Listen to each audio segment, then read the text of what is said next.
A quiet courtyard in Warsaw. Inside, a small apartment, a meeting place for this group of friends. They're studying security policy and international relations. Today, like every weekend, they're preparing to spend their free time doing military exercises. We're getting our equipment together. The backpacks, the guns, the ammunition.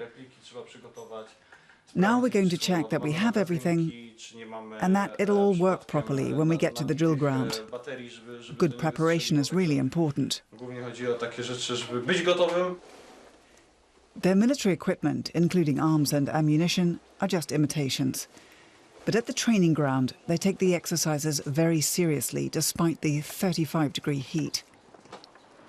The group is off to a forest about 15 kilometers outside of Warsaw. They organize and finance these trips themselves. In the run-up to this week's NATO summit, the Polish government has announced it wants to integrate the country's 40,000 volunteer soldiers into its new national defense plan. They'll become a recognized part of the Polish army. This interest in national security has become a kind of trend, particularly among young people. We want to make the most of that. But these different groups are operating on very different levels, from the equipment they have to the exercises they do. It's all dependent on their own funding. That's why the Defense Ministry wants to provide financial support to bring standards in line. We believe in the principle, if you want peace, prepare for war. The paramilitary groups use online videos like this one to encourage more young people to take part.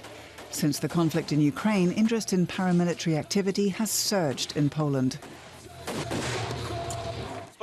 The Wrocław students have been practicing drills in the blazing sun for hours. For them, the potential enemy is clear. Like most Poles, they believe that if it came to it, the threat would come from the east.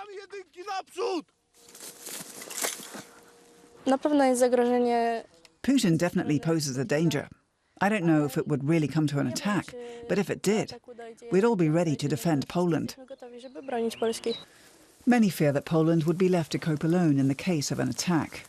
1 in 3 Poles doubts that NATO would offer their country rapid military assistance, even though the alliance is keen to boost its presence in Eastern Europe.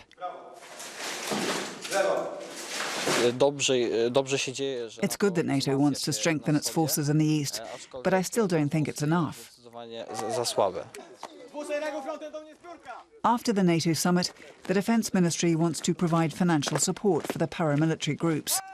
Everyone who officially registers as a defender of the nation and takes part in training exercises will get the equivalent of €120 a month. That's good news for the students from Wrocław.